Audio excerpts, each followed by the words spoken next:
안녕하세요. 청개구리성입니다. 지금 어디에서 보고 계신가요? 댓글로 함께 나눠주세요. 좋아요랑 알림 설정도 잊지 마시고요. 영상 끝까지 보시면 분명 좋은 행운 가득하실 거예요.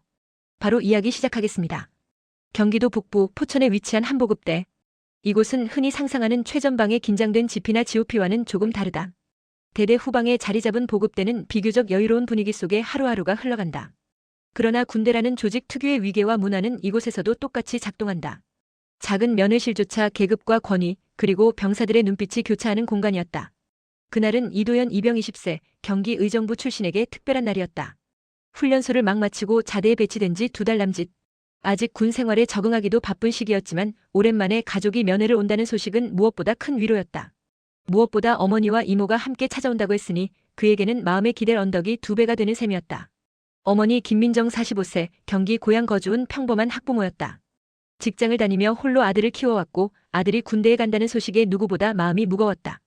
그녀에게 군대는 여전히 낯설고 무서운 공간이었다. 그런 어머니의 곁에는 여동생이자 도연의 이모가 함께 있었다. 그 이모가 바로 강은주 준장 48세, 서울 용산. 하지만 이날 그녀는 사복 차림으로 조용히 조카를 보러 온 평범한 아줌마처럼 보였다. 두 사람은 위병소에서 출입 확인 절차를 거쳤다. 면회객 명부에 이름을 적고 신분증을 제출하자 근무를 서던 병사들이 슬쩍 눈치를 주기 시작했다. 특히 옆에서 팔짱을 낀 강은주의 모습은 군 간부 가족이라기엔 조금 의외였다. 짧은 머리, 단정한 옷차림, 그리고 굳은 표정은 오히려 차가운 느낌의 직장인처럼 보였다. 그 순간 몇몇 병사들이 작은 목소리로 속삭였다. 야, 저 여자 누구냐? 애 엄마치고는 좀 젊은데? 에이, 요즘 저런 거 많잖아. 스폰 아니야? 작게 흘러나온 말이었지만 군대라는 좁은 공간에서는 금세 퍼졌다. 누군가는 킥킥 웃었고 누군가는 모른 척 고개를 돌렸다. 그러나 그 수군거림은 분명히 강은주의 귀에도 닿았다. 그녀의 눈매가 순간적으로 매섭게 흔들렸지만 아무 말도 하지 않았다. 아직은. 면회실은 4개의 테이블이 나란히 놓인 작은 공간이었다. 각 자리마다 군복 차림의 병사와 가족들이 마주 앉아 있었다. 군대라는 특수한 공간 속에서도 면회만큼은 잠시나마 민간의 시간이 허락되는 곳이었다. 부모와 형제들이 가져온 과자, 음료, 도시락 냄새가 섞여 있었고 그 사이사이 웃음소리와 눈물이 교차했다. 이도현은 모처럼 만난 어머니와 이모 앞에서 밝게 웃었다. 훈련소에서 힘들었던 기억, 처음 자대에 왔을 때의 긴장감, 그리고 선임들과의 일상적인 에피소드. 평범한 대화가 오가고 있었지만 그 순간조차 그는 무척 소중하게 느꼈다. 그러나 다른 테이블에서 시선이 자꾸 그들을 향했다. 특히 박진우 병장 24세, 포천 거주가 그의 무리에 속한 상병 일병들이 수군거림을 이어갔다. 야, 봐봐. 저 아줌마. 나이치고는 꽤 괜찮은데? 그러게. 근데 애 엄마가 아니라 스폰 같지 않아? 하, 맞아. 원조교제 느낌 나는데? 처음엔 농담처럼 흘러나온 말이었다. 하지만 군대 특유의 관심병사 조롱 문화는 순식간에 분위기를 덮었다. 아무도 공개적으로 제지하지 않았고 오히려 더 큰 소리로 떠드는 이들도 있었다. 그 말들은 그대로 이도현의 귀에도 그리고 무엇보다 강은주의 귀에도 정확히 꽂혔다. 순간 도연의 얼굴이 새빨개졌다. 고개를 숙인 채 아무 말도 하지 못했다. 그는 신병이었다. 아직 병장 앞에 나서기엔 너무 약했고 너무 두려웠다. 어머니 김민정은 무슨 말인지 정확히 알지 못했지만 아들의 굳은 표정에 가슴이 철렁 내려앉았다. 그리고 강은주. 사람들은 그녀가 단순히 민간인 면회객이라 생각했지만 사실 그녀는 육군본부 인력관리부장, 즉 현역 준장이었다. 계급으로 치면 별 하나를 단장성. 이 자리에 있는 모든 간부와 병사들의 직접적인 상관이었다. 하지만 그 사실을 아는 이는 아무도 없었다. 강은주는 곧바로 대응하지 않았다. 대신 눈을 내리깔고 천천히 숨을 골랐다. 그리고 아주 짧게 조카의 손을 쥐었다. 마치 괜찮다, 이모가 있다는 무언의 메시지처럼. 그러나 그 침묵이 오히려 상황을 더 자극했다. 박진우 병장은 면회실의 긴장된 공기를 흥미롭게 느끼는 듯 한층 더 목소리를 높였다.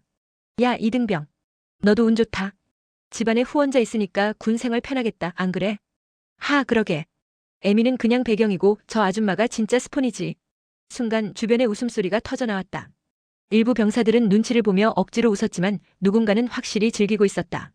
그것은 단순한 농담을 넘어선 공개적 모욕이었다. 면회실 안의 공기는 더 이상 따뜻하지 않았다. 어머니 김민정은 무슨 상황인지 알 수 없어 당황했고 이도현은 얼굴이 굳은 채 땀을 흘렸다. 그러나 단 한 사람 강은주만은 미묘하게 달랐다. 그녀의 눈동자는 차갑게 가라앉았고 얇게 담은 입술은 분노를 삼키고 있었다. 이날의 사건은 아직 시작일 뿐이었다. 이 작은 면회실에서 던져진 몇 마디의 조롱은 곧 부대 전체를 뒤흔드는 폭풍으로 번질 것이었다. 아무도 예상하지 못했지만 평범한 아줌마처럼 보였던 그녀가 사실은 육군본부의 별 하나 준장이었다는 사실이 곧 드러나게 될 테니까. 면회실은 점점 무겁고 이상한 긴장으로 가득 차고 있었다. 누군가는 음식 봉지를 꺼내며 웃었고 누군가는 가족의 손을 잡으며 눈시울을 붉혔다. 그런데 그 모든 따뜻한 공기 속에서 단 하나의 테이블만이 점점 얼어붙고 있었다. 이도현 이병의 자리였다. 조롱은 멈추지 않았다. 오히려 더 대담해졌다. 병장 박진우는 특유의 비웃음을 지으며 말을 던졌다. 야, 이등병. 내 이모인가 엄마 친구인가 몰라도 한눈에 딱 보인다. 보급대에서 군 생활 편하려고 애쓴 거 아니냐? 그 말에 다른 병사들이 킥킥 웃었다. 누군가는 고개를 돌려 억지로 웃음을 참았지만 그 자체가 이미 방관이었다. 이도현은 손을 꽉 쥐었다. 손가락 마디가 하얗게 변할 정도였다. 아니다. 그냥 모르는 척하자. 괜히 나섰다가 찍히면 더 힘들어질 거야. 머릿속에서 수많은 생각이 교차했다. 그는 신병이었다. 군대의 위계질서 속에서 병장의 말에 정면으로 대꾸하는 것은 거의 자살 행위나 다름없었다. 하지만 동시에 그 모욕이 너무도 노골적이라 도망칠 수도 없었다. 그 사이에서 그는 숨이 막히듯 입을 다물었다. 어머니 김민정은 무슨 상황인지 여전히 알지 못했다. 그러나 아들의 굳은 얼굴 그리고 이모의 차가운 눈빛만으로도 상황이 심상치 않다는 것을 직감했다. 강은주는 조용히 자리에서 일어났다. 그녀의 움직임 하나에 주변 공기가 순간 멈춘 듯했다. 그러나 아무도 그녀가 누구인지 몰랐기에 그저 불편한 민간인의 항해 정도로 생각했다. 지금 뭐라고 했죠? 낮고 단단한 목소리가 면회실을 울렸다. 박진우 병장은 잠시 당황했지만 곧 비웃음을 감추지 않았다. 아, 제가 뭐 틀린 말했습니까? 요즘 세상에 흔한 일인데요. 뭐가 그렇게 기분 나쁘십니까? 순간 강은주의 눈빛이 매섭게 바뀌었다. 그녀는 천천히 가방을 열고 휴대전화를 꺼냈다. 그리고 단 한마디만 뱉었다. 사단장 연결해주세요. 지금 당장. 주변은 술렁였다. 사단장? 뭐야, 저 사람 뭐하는 사람이야? 순간 병사들의 얼굴이 굳었다. 평범한 민간인이라면 나올 수 없는 단어였다. 강은주는 휴대전화를 귀에 댄 채 여전히 차갑게 면회실을 바라봤다. 여기 보급대 면회실입니다. 병사들이 민간인을 상대로 조직적인 모욕을 가했습니다. 지휘부를 즉시 출동시키세요. 그 말은 단순한 신고가 아니었다. 명령이었다. 목소리 속에는 익숙한 군의 권위가 배어 있었다. 그제서야 몇몇 간부들은 눈치를 채기 시작했다. 약 20분 뒤 부대 간부들이 급히 면회실로 뛰어들어왔다. 중대장 박선우 대위, 대대장 정우진 중령, 그리고 사단 참모장 임재성 준장까지. 이례적인 인원이었다. 면회실 안은 순식간에 팽팽한 군기가 서린 공간으로 변했다. 여기서 무슨 일이 있었습니까? 정우진 중령이 물었지만 이미 답은 필요 없었다. 강은주는 천천히 신분증을 꺼내 테이블 위에 내려놓았다. 육군본부 인력관리부장 강은주 준장입니다. 순간 면회실은 얼어붙었다. 병사들의 얼굴은 순식간에 하얗게 질렸다. 방금까지 키득거리던 박진우 병장은 얼굴에서 피가 가신 듯 굳어버렸다. 대위와 중령은 당황해 뒷걸음을 쳤고 심지어 함께 들어온 임재성 준장조차 순간 말을 잃었다. 강은주는 단호하게 말했다. 내 조카와 내 가족을 모욕한 건 사적인 문제일 수 있습니다. 하지만 군인이 민간인을 상대로 공개적으로 모욕을 가하고 지휘관들은 이를 방치한 건 단순한 우발이 아닙니다. 직무유기이자 조직 문화의 문제입니다. 그 목소리는 한치의 흔들림도 없었다. 그 순간 단순한 면회실의 소란은 부대 전체를 뒤흔드는 사건으로 변모했다. 박진우 병장은 더 이상 말을 잇지 못했다. 아까까지만 해도 우월한 듯 조롱을 던지던 입술이 덜덜 떨렸다. 그는 겨우 한마디를 내뱉었다. 저는 그냥 농담을. 그러나 강은주는 그 말을 끊었다. 군대에서 농담은 위계와 권력으로 더 씌워진 폭력이 됩니다. 당신의 말 한마디가 한 병사를 어떻게 짓밟는지 정말 모릅니까? 박진우는 고개를 떨궜다. 그리고 주변의 다른 병사들도 입을 굳게 닫았다. 누구도 그 상황에서 웃을 수 없었다. 이날의 사건은 단순한 꾸중으로 끝나지 않았다. 사단 참모장조차 당황하며 강은주 앞에서 똑바로 눈을 들지 못했다. 그녀의 존재는 단순히 별 하나의 위험 때문만이 아니었다. 그것은 군대 안의 진실을 들추어낸 순간이었기 때문이다. 면회실을 나서는 순간 모든 이들이 직감했다. 이 사건은 더 이상 감출 수 없는 파문으로 번질 것임을. 면회실의 공기는 이미 얼어붙어 있었다. 강은주 준장이 신분을 공개한 순간 그 자리에 있던 모든 이들의 표정이 바뀌었다. 방금 전까지만 해도 당당하던 박진우 병장은 잿빛 얼굴로 자리에 주저앉았고 박선우 대위와 정우진 중령은 서로 눈치를 보며 땀을 흘렸다. 그 누구도 먼저 입을 열지 못했다. 심지어 같은 별을 단 임재성 준장조차 굳은 얼굴로 서 있을 뿐이었다. 그는 강은주의 직책을 잘 알고 있었다. 육군본부 인력관리부장. 말 그대로 군 인사와 조직 문화를 총괄하는 핵심 자리였다. 이 자리에서 나온 한마디는 단순한 꾸중이 아니라 제도 개혁으로 이어질 수 있는 힘을 지녔다. 정우진 중령이 조심스럽게 입을 열었다. 강 준장님, 우선 오해가 있었던 것 같습니다. 부대 차원에서 적절히 지도하고. 지도? 강은주가 말을 끊었다. 목소리는 낮았지만 칼날처럼 날카로웠다. 민간인을 상대로 모욕을 가한 행위를 지도로 덮겠다는 겁니까? 그 사이에 이 아이는 무슨 상처를 받았는지 생각해 보셨습니까? 정우진은 얼굴이 붉어졌다. 하지만 대답은 하지 못했다. 그 순간 그가 지금껏 사건을 덮는 방식으로 부대를 이끌어왔다는 사실이 그대로 드러나고 말았다. 강은주는 더 이상 개인적인 모욕 사건만을 다루지 않았다. 그녀의 시선은 부대 전체, 나아가 군 조직의 구조로 향했다. 저는 오늘 이 자리에서 우연히 민낯을 봤습니다.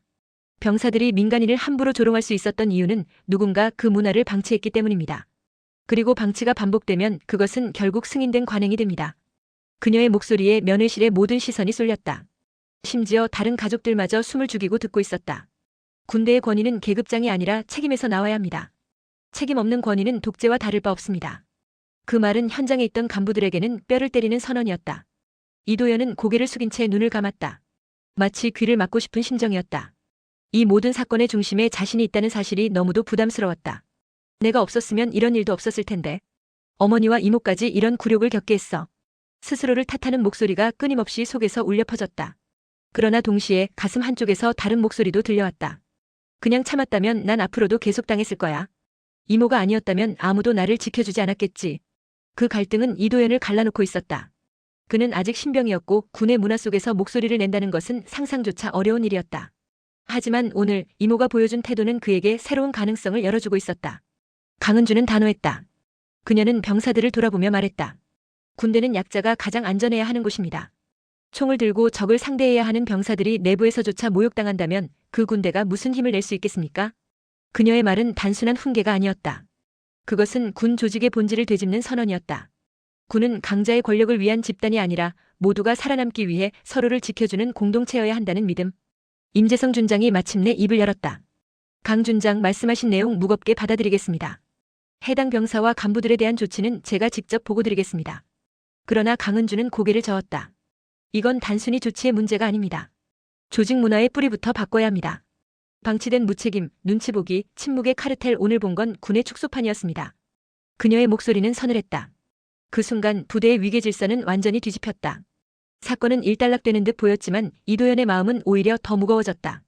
나는 어떻게 해야 하지? 이모가 떠난 뒤에도 난 이곳에서 계속 살아가야 하는데. 부대는 변화를 약속했지만 그것이 현실이 될지는 아무도 장담할 수 없었다.